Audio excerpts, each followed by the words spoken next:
అదే RTV app వార్తల్ని క్షణాల్లో చదివే అవకాశం ఉంటుంది. ఒక న్యూస్ పేపర్, ఒక టెలివిజన్ ఛానల్ మీ చేతుల్లో ఎప్పుడూ ఉంటాయి. ఈ తుఫాను వల్ల కానీ వర్షాల వల్ల కానీ దిగుబడి బాగా తగ్గిపోయింది. 25 బస్తాలు 20 బస్తాలు 30 40 కొన్ని చోట్ల ఎక్కడో రేరుగా 30 దాటింది. దిగుబడి తగ్గింది. సరైన రేటు లేక రైతు ఇబ్బంది పడుతున్నాడు. రైతుల్ని ఆదుకోవాల్సినటువంటి పరిస్థితి ఈ ప్రభుత్వానికి ఉంది. కానీ ఈ ప్రభుత్వం పెరచమని పెట్టి రైతులను ఆదుకునే పరిస్థితులు లేకపోవడం చాలా దురదృష్టకరం. అందువల్ల దీని మీద ప్రభుత్వంతో మేము ఒత్తిడి తీసుకొచ్చేటటువంటి ప్రయత్నం చేస్తున్నాం.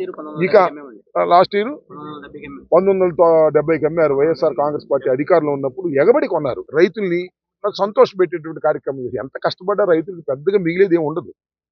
కానీ ఇవాళ ఈ పరిస్థితిని ప్రభుత్వం అర్థం చేసుకోవాలని డిమాండ్ చేస్తున్నాం.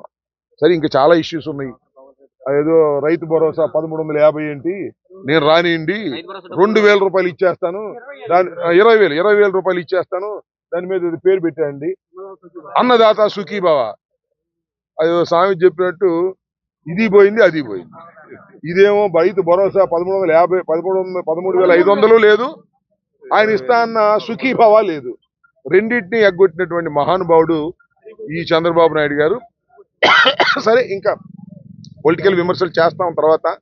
ఇవాళ మాత్రం తక్షణమే నేను ఈ ప్రభుత్వాన్ని డిమాండ్ చేస్తుంది ఏంటంటే, తక్షణమే మీరు రైతుల దగ్గరికి వెళ్ళి రోడ్డు మీద ఆరబెట్టుకున్నటువంటి వాటిని పరిశీలించి తక్షణమే మీరు వీటిని కొనకపోతే రైతు నష్టపోతాడు, ఇబ్బంది పడతాడు. రైతు ఆగ్రహిస్తే ఇబ్బంది పడతారు. ఇది మాత్రం నేను చాలా స్పష్టంగా చెప్పదలుచుకున్నాను. మరిన్ని వీడియోస్ కోసం ఛానల్ ని సబ్స్క్రైబ్ చేయండి. లేటెస్ట్ అప్డేట్స్ కోసం వాట్సాప్ ఛానల్ ని ఫాలో అవ్వండి. ఆ లింక్ డిస్క్రిప్షన్ లో ఉంది.